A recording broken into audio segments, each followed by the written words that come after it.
Hi, this is Emily Saliers from Indigo Girls, and you're listening to Rainbow Country.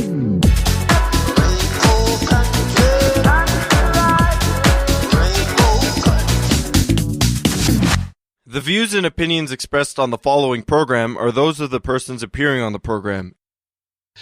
Today on Rainbow Country, Family Feud Canada, and Rough Trade in concert.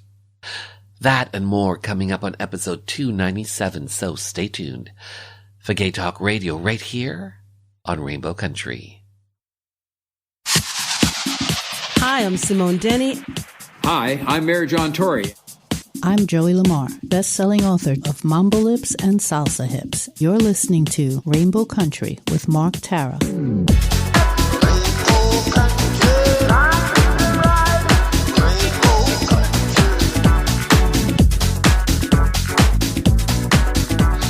Well, hello, and welcome to a brand new journey through Rainbow Country.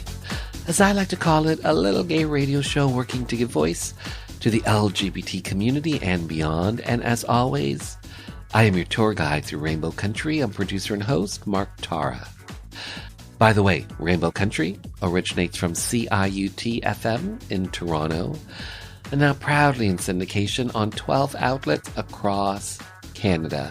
So, believe it or not, from coast to coast to coast, the Yukon, British Columbia, the prairies in Saskatchewan and Manitoba, the east coast of Canada in the Maritimes, in Newfoundland, Ontario, even down to Buffalo, New York, and online. Well, thanks to you tuning in, streaming, downloading, but ultimately listening. Together, we continue to build Rainbow Country into a nationally syndicated gay radio show, a #1 LGBT podcast on Podomatic.com's Gay and Lesbian chart, as well as being recognized as Canada's #2 LGBT podcast on Feedspot.com. So today, casting associate producer Danny Papadatos gives us the inside scoop on the audition process for Family Feud Canada. And by the way, they are looking for all types of families. Plus, Rough Trade in concert with opening act, Church of Trees. I'll be joined by Carole Pope of Rough Trade, as well as Bernard Frazer of Church of Trees to talk about the upcoming Rough Trade concerts happening in Ottawa, April 27th, and in Toronto, April 29th. Plus, in hour 2, music from LGBT artists, independent artists, voices that we've come to know and love in classic disco, classic 80s, classic house. And on this episode, I'm featuring some classic house, as well as a spotlight on some Indigenous artists. But up first, my Big Brother Canada exit interview with the most recent evicted house guest, who happens to be Moose, is going to be delayed due to the Easter long weekend that just happened. That interview will air next week, but on this episode, a flashback to the second evicted house guest, Jay Northcott.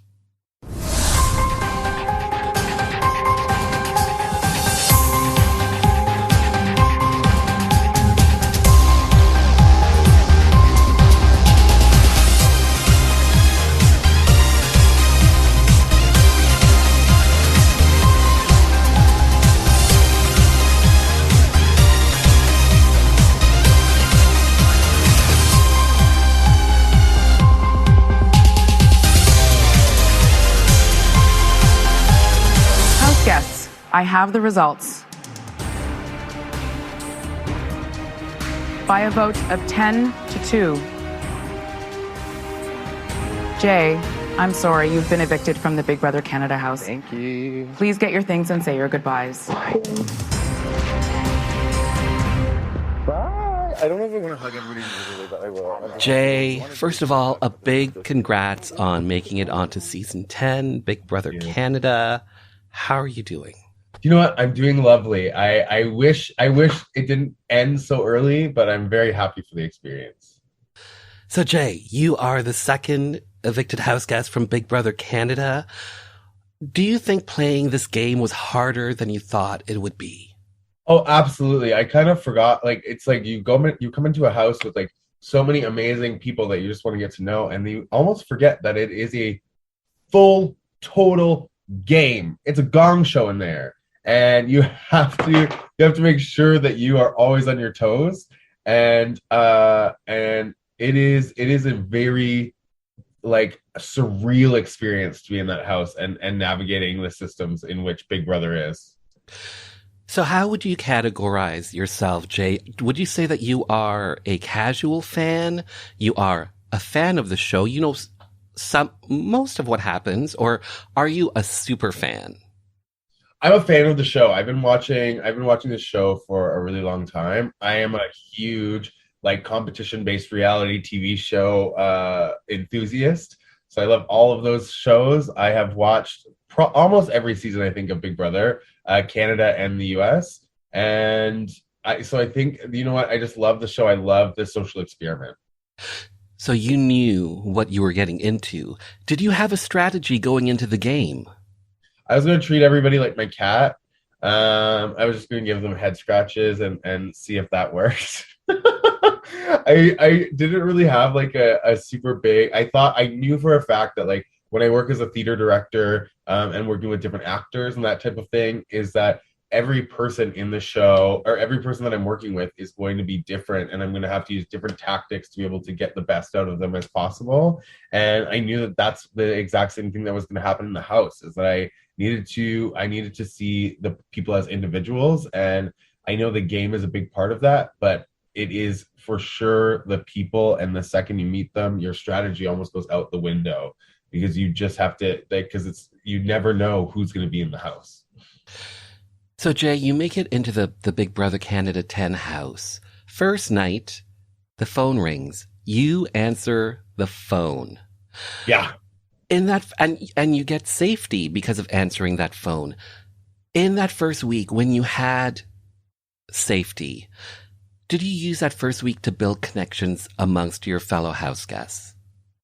I did. I made so many great connections and had so many great conversations with people. I think where I went wrong in that was I wasn't making connections on a game level as much as I should have maybe, and more of a personal level. Because I just love talking to people. I think people are just so great and so amazing. But I should have been like, yeah, and then what can you give to me? I just did. I didn't do that part very well. So looking back now, why don't you think you played the game during that first week when you did have safety? Yeah, I kept saying to people that I wasn't ready to make a decision yet on who I wanted to work with. And that for sure bit me in the butt. I just didn't want to have to. The thing is I know that's a game of backstabbing and manipulation and stuff like that. But I thought maybe if I could have connected with a couple of people that were like-minded as me, then we could work together and I wouldn't have to backstab them until the end. And I didn't want to just go into every alliance possible just for the sake of doing it and then backstabbing people in the end. Because I think my word is very important and I wouldn't want to break that. I try to lead with joy and that everybody has my best interests at heart. And that doesn't work as well in the Big Brother house as it does in real life. So I'm interested to know, Jay, in regards to your gameplay, what do you think was the biggest move that you made? I think my biggest game move that I was in the midst of making while I was there is creating a little bit of a Misfits alliance. So with Betty, Helena, I really wanted Melina to stay. That was one of my big ones. I think if I would have won POV, I think everything that I said to any person about who I wanted to send home or who I was targeting was really a strong and aggressive gameplay that would have worked if I would have just won that POV. But I'm really proud of the game that I played, and I think that I played it as strong as I could. Mm. So Jay, you are a big personality. Did coming on to Big Brother Canada, was there a bigger message that you wanted to get across when it comes to who you are and what you represent? Yeah, absolutely. I think that I grew up and I became a theater artist, and I never really saw people that looked like me on stage. And I think the very first time was one of my really good friends now in university was maybe the first Black person I ever saw on stage, or the first one that I remember. And I was like, why is this taking 18 years for me to remember or recognize a Black person on stage or a person of color? And I really wanted to be in people. I don't remember being in my living room growing up and seeing somebody that looked like me and being able to see myself in them. And I really hope that through this process and through this experience on the show, that somebody saw themselves in me and were able to hopefully one day maybe be on Big Brother or decide to take a risk in their life. And that's what I hope that people got out of this experience, for sure. Looking back, is there anything that you think you would do differently when it comes to gameplay? Yeah, absolutely. I for sure would have made a little bit more of alliances throughout the beginning of the game. I should have maybe connected with people on a game level in a way that I didn't do right off the bat. That is probably my biggest regret, but I don't have a lot of regrets from the game. I think I played the game the best I could, and it's just one of those things that I say, Big Brother is two things. It is strategy that gets thrown out the window and luck. There's like some things of like, if somebody else would have picked the door for HOH in the first week, other than Herman, this would have been a very, very different season. So it's just, I think the cards lined up the way they did, and I'm very, I don't know if I would change anything except that freaking wood, that piece of cake that fell down. I was not stoked about that. I wish I could have changed that. So my last question for you, Jay, what was the best part about being part of Big Brother Canada Season 10? Season 10! It was so much fun. I think the best part was the people I got to meet. Hanging out with Josh and Jess was like some of the greatest experiences I've had. Same with JC Lynn and Steph. We had so much fun in that house. And I'm just so happy that we got to create a community. Smudging with my house guests was a moment I'll never forget. Well said, well said. I have to say, well said, well done, well played. Jay, thank you for being on the show. Thanks. Hopefully I'll talk to you soon when I do an All-Star season. Big Brother Canada airs on Global TV Mondays, Wednesdays, and Thursdays. Check your local listing for airtimes.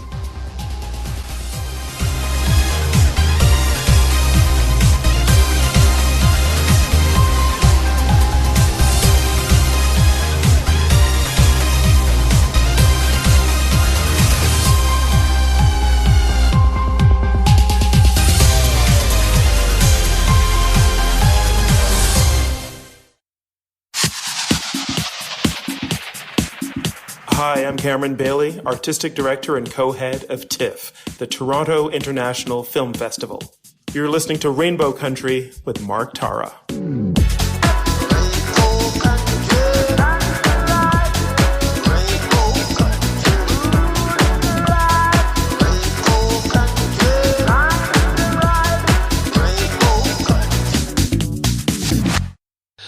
Up next, casting associate producer Danny Papadatos gives us the inside scoop on the audition process for Family Feud Canada.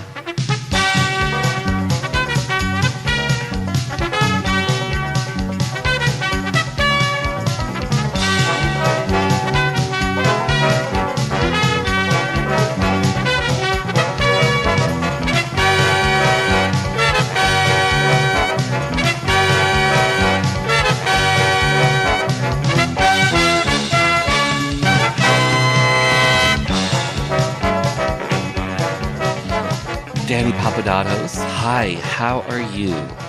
I am great, Mark Tara. How are you doing? I am well. Thank you for being here to have your voice, your story be heard by the LGBT community and beyond. Danny, so let's start here. Let's start with yourself. You have a background in media, in television. Why don't you let us know a bit about what you've done in past? You know, I've done a little bit of everything. So I used to work and run the Pride Festival back in Saskatoon as a co-chair for about 5 years. And I know that you're on CFCR. Shout out to Saskatoon and one of my favorite radio stations. So I used to do that for a while, and then I moved to Toronto to work with Pride Toronto on their community engagement and things like that. And then I worked for the LGBT Plus Chamber of Commerce for Canada for a couple of years as well, working with 2 LGBTQIA plus entrepreneurs from coast to coast to coast to connect them with corporations.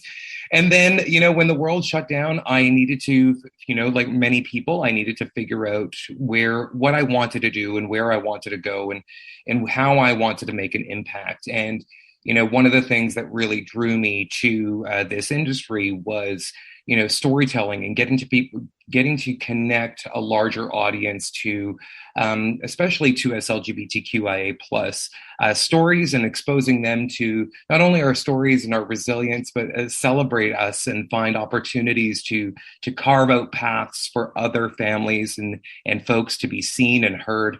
And so I worked my little tail off for the last 2.5, 3 years, working my way through production to find these amazing opportunities that have been recently coming my way. And right now I have the absolute privilege to get to work on Family Feud Canada as an associate producer in the casting department. And so I thought this was a really keen opportunity for us to show what Canadian families look like and what all Canadian families look like. And so, you know, that's what led me to folks like you to reach out and get the word out, because, you know, this is a great chance for queer families, and no matter how they identify under our beautiful rainbow and in the world, to be seen, be heard, and win some cash at a time when the world could use some finances and support. So, yeah. So let's jump off on what you just said, queer families. So is Family Feud Canada, they're known for a great entertaining show, but a show that features families, and we see a lot of traditional families, nuclear families, blood families. So in 2022, Family Feud Canada, are they open to more diverse families? So we love to see submissions from all types of families. We welcome anybody to apply. And really it's about how we are able to, you know, let Canada know, you know, I get this question all the time, because especially as a queer person who has a complicated relationship with their family, I rely a lot on chosen family and those folks that have helped get me through. And you know, one of the things about this format, because you know, the family part of Family Feud is really what makes this unique from other game shows, where you do have the opportunity to apply with your friends or your work folk, your coworkers that you spend probably more time with sometimes than your blood family. But what we say is we encourage everybody to apply, and we want to hear those stories, and we want to hear why we think those folks are considered to be your replacement family and your chosen family. But you know, there is a bit of a casting preference towards families that have a relation by lineage, marriage, law, blood, those things, because we do want to also find out what it was like growing up together and that dynamic. And that's the dynamic that's kind of focused on in this format, but we do want to see everyone. And I think it's also a great way to show Canada the different types of queer, structures and families that are out there, because we've been celebrating them already now for years. We've had drag queens and their families on the show, and different variations of queer families. But I think there's also a further representation, and not only that, geographic representation that we really need to focus on, because, growing up as a queer in the prairies, I never saw myself on TV. And so all of these types of opportunities just seemed so far out of reach and that they were always centered around Toronto or anything like that. But, we pride ourselves at Family Feud Canada being an accessible opportunity. With the fact that we're doing virtual auditions gives people the chance from anywhere that they are in Canada to apply and give us that opportunity to connect with them and their families. And we also support travel and accommodations for anyone outside of the GTA, and no matter where you're from, as long as you're in Canada. So it does truly make it an accessible opportunity for us to kind of find those wonderful families to celebrate and elevate and give an opportunity to in those wonderful pockets and smaller communities. And that's really, as a queer person from the prairies, this is a Gay It Forward moment for me, where I could really find, a chance to, help a family out that could really, have some fun and win some money. Did you just say Gay It Forward? I did. Yes. That's That's like my trademark slogan that I've kind of lived my motto by. I love it. I try to gay it forward wherever I possibly can, and open those doors and make sure that, not just make sure that people have a seat at the table, but that they were invited in the first place. And so I think it's really important when opportunities like this, that we reach out into our community and let them know that they are there for them, and that there are people out there looking for them and want to know them and get to know, have other people get to know them too.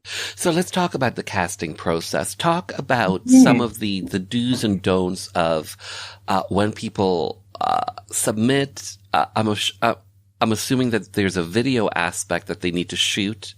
Absolutely. To show themselves. So there's an application that you can find at cbc.ca/Family Feud. So that's the first step. It's a short, quick process. You give us a little blurb about your family and the different players that we're going to get to meet. You give us a short video kind of giving us that same kind of outline as to who they are and why we should pick your family. And you hit submit, and if you jump off that page, then we will book a virtual audition with you. And I think one of the biggest things to remember, because again, we have made this opportunity so accessible, we're not just meeting people face to face for the first time anymore. From a first impression standpoint, energy is one of the first things that we look for. Are you excited to be applying? What does this mean to you? Why should we pick your family? But giving us that great energy so that we can feel it through our tiny little computer screens, so that we don't miss that opportunity to catch that energy. Because you have to remember, we are casting for a TV game show. It's a fun opportunity. We have a comedian and past teacher as a host. And so we want to know the people that are there for that fun time and that family game. So I think energy is the first pointer and the first thing to kind of remember. And then, show up as you are and show up authentic. We want to see that dynamic. We want to see how you folks coach each other on and support each other and cheer each other on. That give me that good answer. Give me that, oh yeah, it's up there. We want to see all of those different things that make your family fun, unique, and special. And we also want to know fun facts about you. Did you, get a gold medal at a Taekwondo championship? Do you have a garage band? Is there things that we can find out about you that we can also let Canada know about these great things? Because Jerry loves to play with our families. He's, a kid at heart, but he is a comedian and he's a past teacher. So he's inquisitive and wants to know that he can also, play off of the people that he's working with. And you have something so when people apply, you obviously have to make a videotape. And that videotape has to be of everyone, correct? And you have to have a max of 6 people? So you have 6 people. One is an alternate. 5 people play the game, but we always need an alternate just in case, because you never know what could happen, especially because we are still filming in a pandemic. In the original application video, if you can get the folks there, great. If you can find a creative way to introduce them and have them all in the video, great. If it's just got to be one person kind of giving us the intro to the team and we meet everybody else in the virtual audition, that's okay too, because we understand accessibility as well as, it is a pandemic. We don't want to be encouraging people to be running and kind of mixing groups and things like that. So, whatever you think is best, so we can get that great sense of your family. And in that virtual audition is where we really get that moment with everybody. So in the virtual audition, you start off by introducing your family just like you would on the game. We take some time to get to know who you are as a family, but then get to know each and every one of you individually and get to pick out those fun facts and hear those fun stories and see if one person's saying something that maybe the others don't agree with, all of that fun stuff. And then we actually get to play a mock round of Family Feud. So I actually have my little board here that I use for my audition. Right? I got a little jazzy with it. Some people just use a whiteboard, but there was no way. It lights up. It lights up. I went there.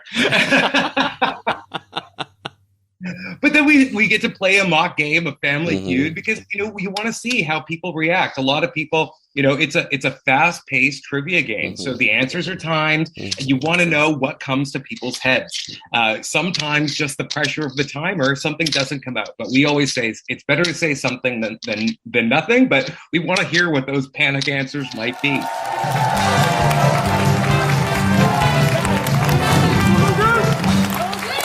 All right. Real simple. There's one question.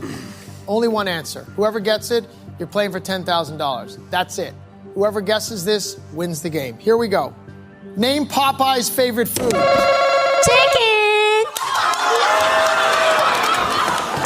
Oh my God. Show me chicken! Spinach, Jerry. Show me spinach! Show me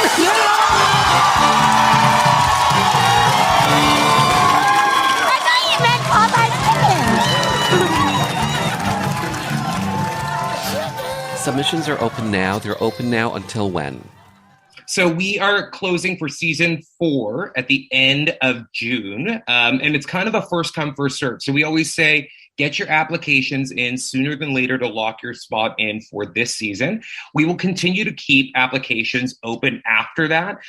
They do stay open year round, but we do kind of a concentrated search during the spring, summer to kind of fill our season. But any applications that still come in after that will be considered in the pool for next season. So it's not that it's just not right now because you're too slow at getting that audition in. So that's kind of where we're at right now.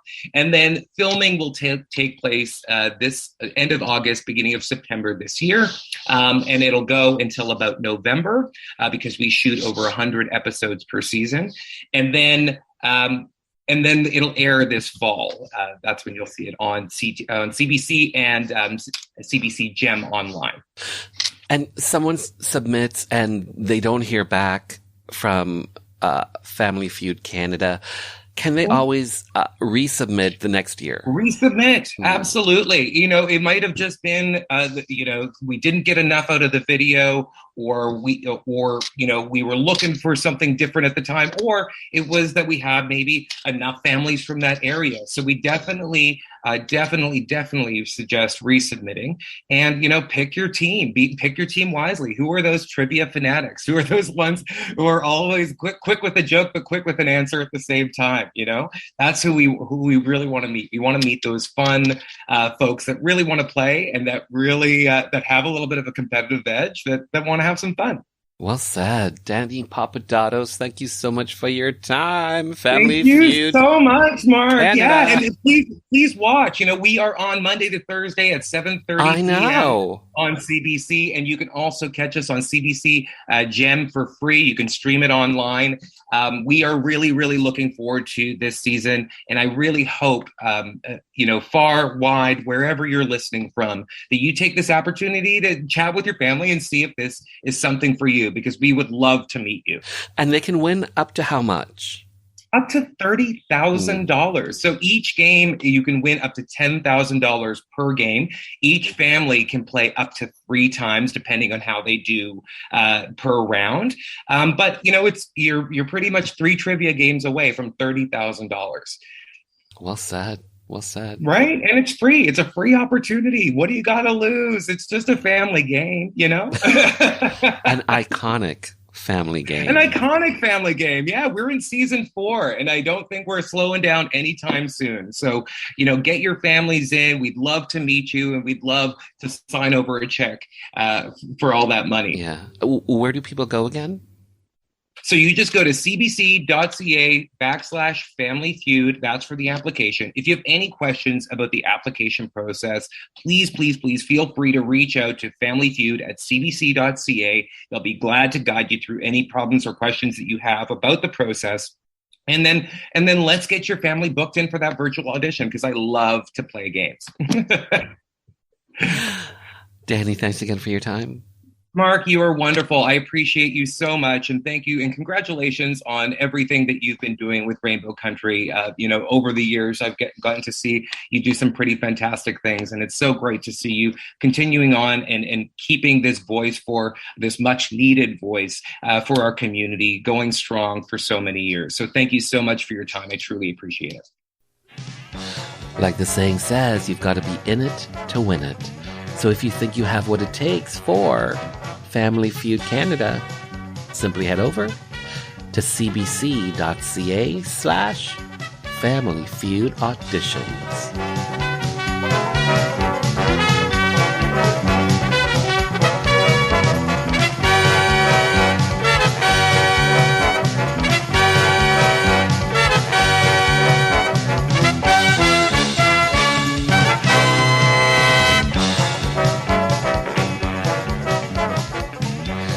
And on that note, we will return after this Rainbow Country update.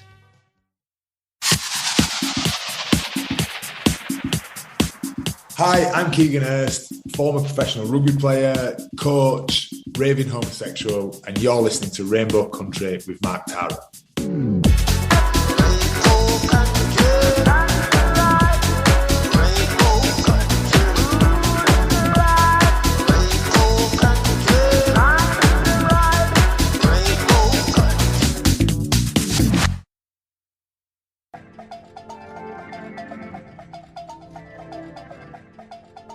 Hot Docs 2022, queer documentaries, explosive subjects, and Canadian comedy legends. April 28th to May 8th. In person in Toronto and streaming nationally, coast to coast to coast. So no matter where you are in Canada, you can be part of this year's festival, where you can see some LGBTQ documentaries like My Old School, from queer actor Alan Cummings. Framing Agnes, an all-star cast of transgender artists, tell the story of a young trans woman who entered a sex disorder study in 1958, from award-winning trans filmmaker Chase Joint. Boylesque, about an 82-year-old drag queen performing in communist Poland. Queer, my friends. A South Korean filmmaker documents her best friend as he comes of age, realizing his sexual identity as a gay man. Hot Docs 2022, queer documentaries, explosive subjects, and Canadian comedy legends. April 28th to May 8th. In person in Toronto and streaming nationally. For more information, hotdocs.ca.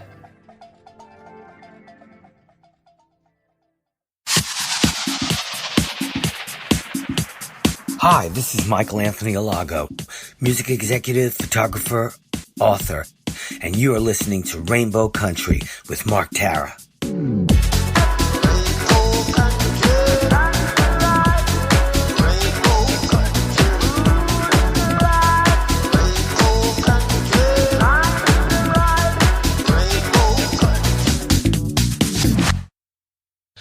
Rough Trade in concert with opening act Church of Trees.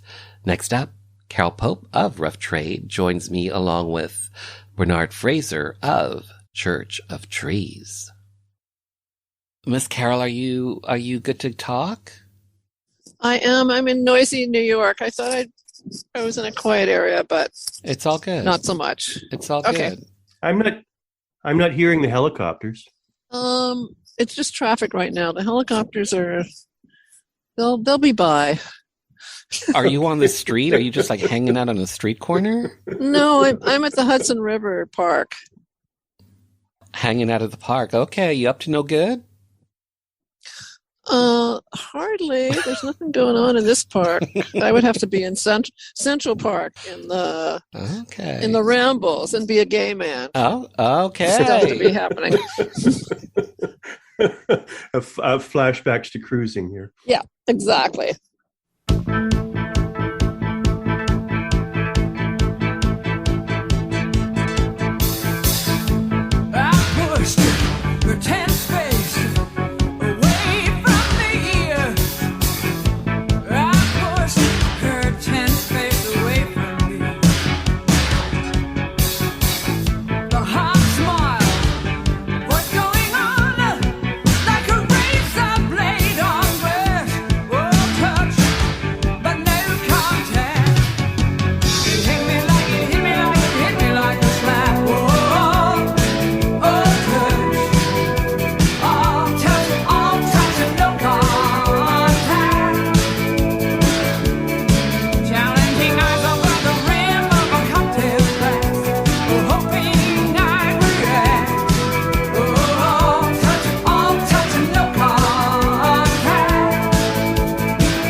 Carole Pope, hello. How are you?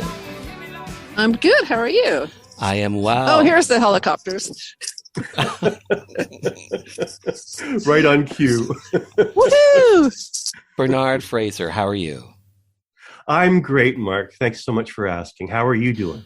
I am good. Let's just jump right in. Boom FM and Spectrasonic presents Rough Trade live in concert with opening act Church of Trees, Wednesday, April 27th.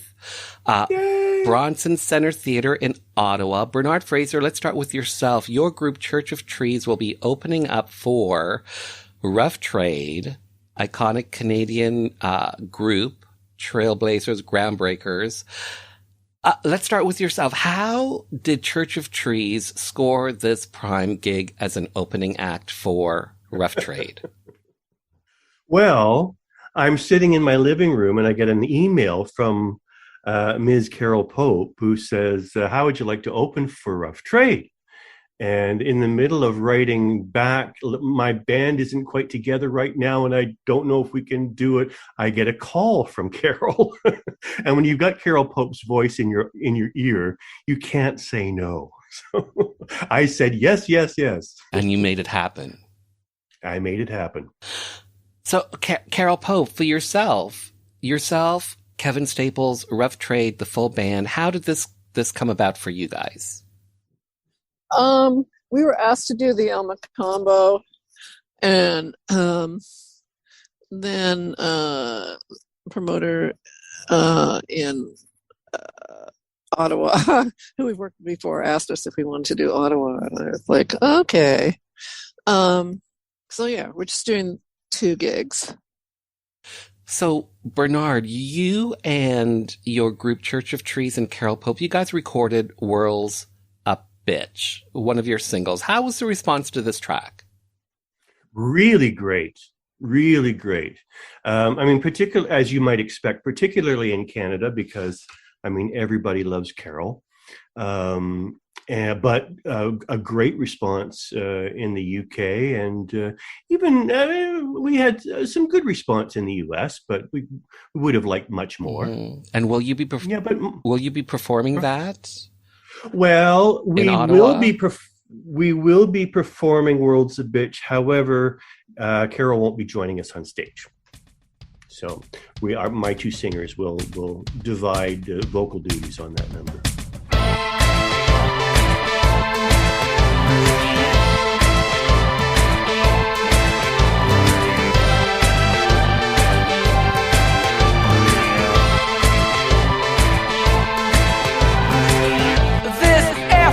World's a bitch.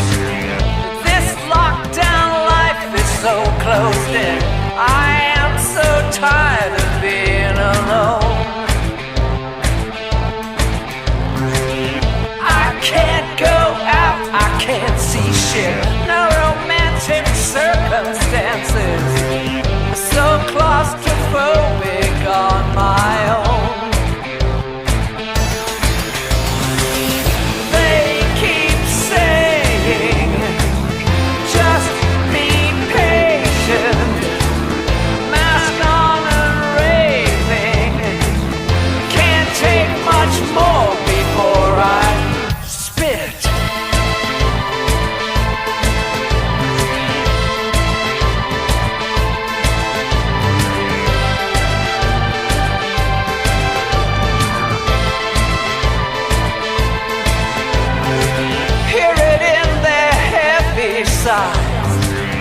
In others' troubled eyes, only touch I feel is on my own.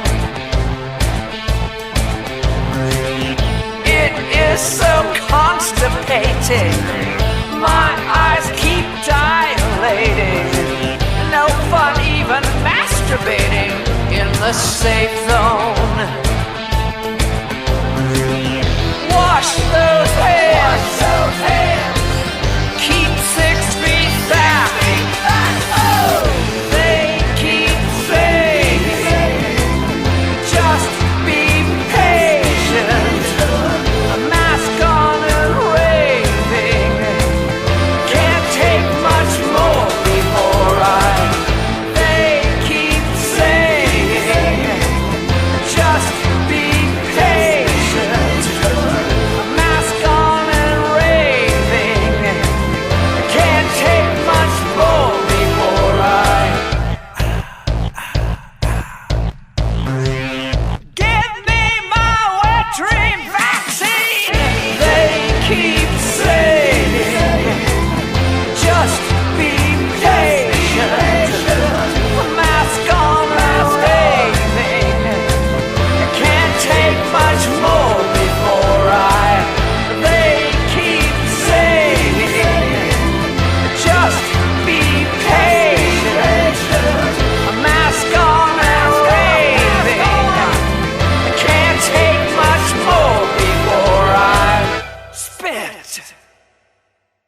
So when it comes to Church of Trees and your on-stage show, what can audiences expect on April 27th? Well, we have a great new lineup. We've got Stella Panacci, who sang on our most recent album, Pish Posh. She'll be our primary lead vocalist, but we're going to be joined by Dee Dee Butters of the Peptides. You may know the Peptides, one of Ottawa's best pop/dance bands, and they've been across the country many, many times. So she's going to be joining us because Dee Dee sang a number of my songs on an album called The Dark and the Light back in 2018. So she'll be with us. And we're joined by Kevin Hell, who is originally from Destroy Clocks and now of Young Shadow. He'll be joining me on guitar and keyboards. And we usually do kind of a cool little light/laser/projection show. We won't be doing it for this one. Don't think we're really going to be set up for that, sadly, but in future shows we will incorporate that. Yeah. And Carole, for yourself, it's going to be yourself, Kevin Staples, a full band. Will Rough Trade be doing all the classic hits? Yeah, we do. We will. We're actually going to do most of the songs that are in the Rough Trade musical that I've been working on forever, that we're going to workshop in New York this year. And Kevin Hearn from Bare Naked Ladies is going to join us. Nice. So Rough Trade is going to be in concert Wednesday, April 27th. Rough Trade will also be playing the Elmo Combo on Friday, April 29th, a sold-out concert. Congrats on that, Miss Pope. Thank you. You're welcome. Are you, Kevin Staples, Rough Trade, are you guys planning on doing more shows in 2022? Not really. It's just kind of every few years we do some gigs, and this is the year to get us. Okay. I'm just going to be really concentrating on my solo stuff and definitely the musical. In regards to the musical and the songs, the Rough Trade songs that you're featuring in there, can you give us a little insight as to what tracks per se? High School, Fashion Victim, Shaking the Foundations. Nice. All touch. All touch, yeah. Beg for It. On with the Show, which is really dirty. Yeah, we're throwing some of our cabaret stuff in there. Okay, what else? Did I say Shaking the Foundations? Yes. Oh, what's the Furor? What is the Furor? Yes. So relevant right now. Birds of a Feather? No. Not Birds of a Feather. Okay. Ooh. It's not in the musical. Oh, it should be. Okay. Well, it can't be because I'm just kidding. Okay. It doesn't work with the musical? No, it doesn't. I mean, stuff has to work or it can't be, you have to move the plot along with the music. So if that is not happening, then it's out, but it was never under consideration anyway. So, Carole, you've released a number of solo albums, solo singles. Are any of those songs, those singles, are they going to be part of the concert that you guys will be doing, the 2 concerts? Yeah. There's going to be about 3 songs, I think. From let's see. Oh yeah, one from Music for Lesbians, I think. Oh no, wait, I'm lying. Well, no, a couple of things from No Francis Bacon. No Francis Bacon. Damn it! Well, it's not in the musical. I'm sorry. Viral for sure. Yeah.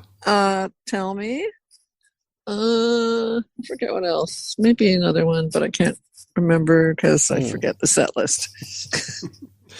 and Bernard, for yourself and Church of Trees, Pish Posh. This is your current album. Yeah. Again. Yeah, we're going to be Sorry. No, I was going to say Progression. One of the tracks on there. Is this a single? It will be, yeah. Okay, because I was going to say it's my favorite song on the record. It should be a single. Oh, wow. Thank you. That's one of the very few that Stella doesn't sing. That's one I sing. We'll actually be performing that in Ottawa. Well done. Well done. How's the response been to Pish Posh? Really great. Really great. We've had a couple of number ones, a number of top 10s on the national top 50, getting played in the States, lots in Europe. Nice. It's doing really, really well. I'm, fingers crossed. And are you a one-man promotion band? Pretty much. Yeah, he is. Carole can attest to that. How are you finding it? How am I finding doing the promotion? This is your musical band. You're also, it's like the show business part, your show and your business. How are you finding it? Yeah. It's not easy. It's a lot of work for sure, but in this day and age, you have to. It's DIY artistry. The only person who can move your work forward is you. So I do. And what's been the most challenging aspect when it comes to getting your material out, your songs out, your new record, Pish Posh, out? What's been some of the challenging aspects of it? Is it radio airplay? Is it booking concerts? No, radio play is always, the biggest hurdle, particularly when it comes to breaking in the States. I've solicited help from agencies over the past to help us with that, but it's such a big market, and the competition is so heavy. To capture, a music director's ear, that person is seeing, no less than up to 100 entries per day, 100 albums per day. So it's really difficult to catch their ear. So that's the biggest hurdle for sure. And Carole, are you working on new material, like solo new material? Or are you just focused on the musical? I had to write a new song for the musical. I am trying to release an EP at some point of solo material. And we're still trying to get my last single out that I did with Clara Venice, Speaking in Code, out there. So, but yeah. And also I might release a bunch of Rough Trade live tracks that somebody sent me from 1979-80. Wow. Oh, wow. The lot of stage patter, as we talked about. So is that just prior to you getting the deal? Yeah, I guess so, yeah. I mean, we got the deal in 1980. Right. So...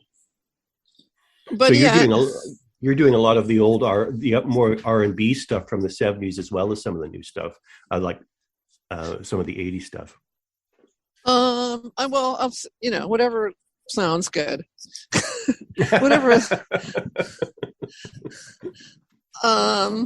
Yeah, it's weird. Some of it's like so weird. I'm like, did I write this? Like autoerotic love. I guess that's kind of funky.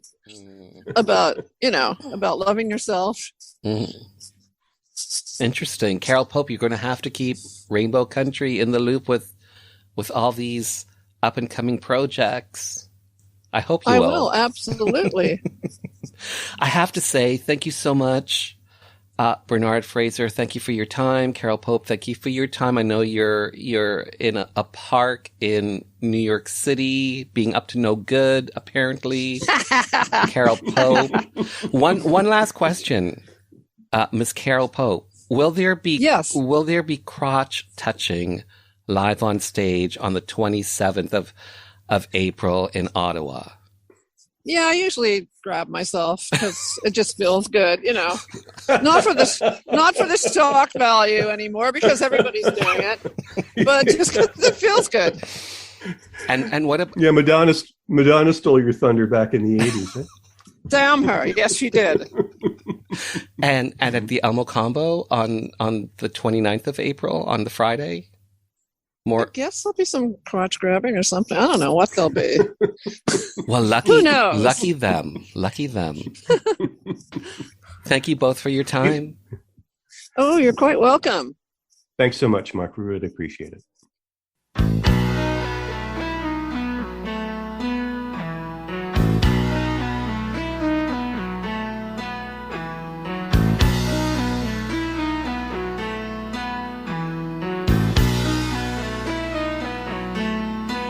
She's a cool, blonde, scheming bitch.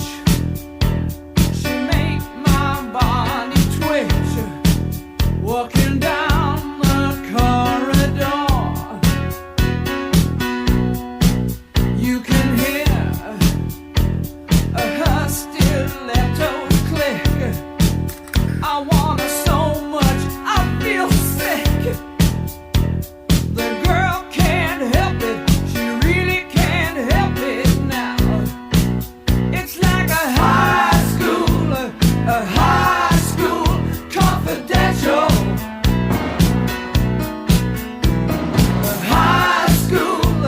A high school confidential. Teenage Brendos stalk her in the halls. They tease her with cat calls. She's a combination, Anita Ekberg, maybe Van Doren, Dagmar, a high school confidential. A high school confidential. What's the principal doing with her? Who's that guy? Is he screwing with her? What's her perfume? Tigress by Fabergé. It make me cream my jeans when she come my way. Oh, high school confidential. A high school confidential. She drives a candy pink, a Cadillac. If I don't get her soon, I'll have a heart attack. When she passes me a look, I wanna burn my books, give up high school. Well, a high school confidential.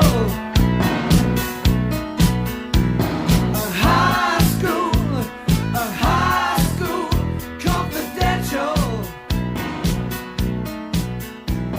A high school. Rough Trade in concert with opening act, Church of Trees. Wednesday, April 27th in Ottawa at the Bronson Centre Theatre. For more information, Ticketmaster.ca. Plus, Rough Trade will be in concert Friday, April 29th in Toronto at the historic Alma Combo. That concert is sold out. Bill 7, to ban discrimination in employment, government services, and housing, based on a person's sexual orientation, was up for a vote at Queen's Park. Most NDP and Liberal MPPs supported the bill, but without some progressive Conservative legislators backing, a divisive split could rack the province. 4 PCs decided to break party ranks to vote with their conscience and support Bill 7. Cabinet Minister and MPP Dennis Timbrell did it to show solidarity for his beloved brother, the well-known drag queen Rusty Ryan. And for me, a gay politician who was not yet out, I had to take a stand. We were known as the Gang of Four. I'm former Cabinet Minister and MPP Phil Gillies. The date, December 2nd, 1986, when LGBT rights came to Ontario. Hi, my name is Joanne Vanicola, and I'm an actor and a writer, and I was first on Rainbow Country with Mark Tara on discussing the massacre at Pulse Club in Orlando. I realized how important it was for our community to have a radio station specifically for our issues to talk about people in the LGBTQ community and to provide an outlet for our stories, to discuss our politics, culture, and give voice to the issues that matter to us. And of course our artists and the things that we do globally and talk about culture. And without people like Mark Tara providing a space for this with a radio show like this, then we wouldn't have that voice. So support, tune in. Thank you.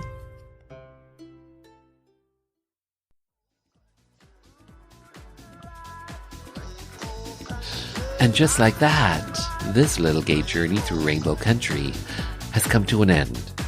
For the full 2-hour episode, head over to marktara.com where everything is connected and hit the archives banner. To keep up to date with the show, follow me on socials at Mark Tara. The podcast is available on all major platforms, including audible.com and iHeartRadio.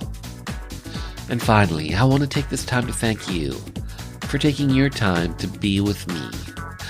Remember, stay well and stay safe, and even among all this madness, we are living in days of making dreams come true, so believe in yourself, and the world will believe in you.